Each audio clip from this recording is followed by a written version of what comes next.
বিসমিল্লাহির রহমানির রহিম। সম্মানিত দর্শকবৃন্দ, আজকে অত্যন্ত আনন্দ লাগতেছে যে আমি যার কাছে বসা তার নাম হচ্ছে মিজান, গাজীনগরে বাড়ি। আর তার সাথে আসলে আমার মানে কাকতালীয়ভাবে দেখা, আমি আসছিলাম ইউনো সাহেব খেলা দেখার দাওয়াত দিয়েছিলেন, যে পাতারিয়া মাঠে যে খেলা হইলো ওই দিন আসলাম। খেলাতে অনেক দর্শকের মধ্যে তার সাথে আমার সাক্ষাৎ হয়, দেখা হয়। তার সাথে একটা ছবিও তুলি এইভাবে।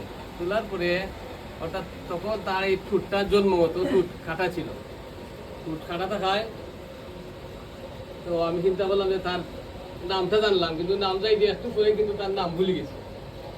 ভুলে যাওয়ার কারণে পরে সে ছবিটা আসছিল, ছবিটা আমরা আসাদ ভাইরে দিলাম। আসাদ ভাইরে একটু দেখাও কইবেন। আমরা আসাদ ভাইরে দেওয়ার পরে আসাদ ভাই কিতা করলাম যে তার ফ্যামিলির খোঁজখবর আমরা হাবিব মেম্বার সাহেব, এই গাজীনগরের যে মেম্বার সাহেব, হাবিব মেম্বার সাহেবের মাধ্যমে এই হলো তার ছবি। ওয়াইমিন এই দুইটা দেখা, এগুলো তার আগের ছবি, দেখা যায় এগুলো তার আগের ছবি। আর এখন এখনকার ছবি দেখাও।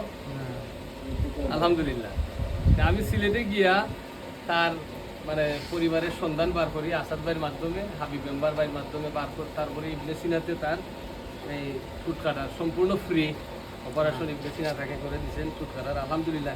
এখন তোমার কিরকম লাগে? ভালো লাগেননি? তোমার আগের থেকে একটু ভালো লাগেননি এখন? আলহামদুলিল্লাহ। কোন ক্লাসে পড়ো? ওয়ানে পড়ো। মাশাআল্লাহ, আলহামদুলিল্লাহ। মইন্দা পড়ালেখা করা লাগবো, আর তোমার ব্যাপারে আমি সবসময় খোঁজ খবর রাখবো ইনশাআল্লাহ। আর তোমার আম্মা আছেন, তোমার আম্মার কথা শুনবাই। তোমার ভাই আছেন জানি তামিমের কথা শুনুনি? তামিমের কথা শুনবাই ইনশাআল্লাহ। আল্লাহ তোমার বড় কথা। আমরা সকলে মিজানের লাগি দোয়া করি। কি জানেন আপনারা? আলহামদুলিল্লাহ। আজকে সকলদের ধন্যবাদ। আসসালামু আলাইকুম ওয়া রাহমাতুল্লাহ।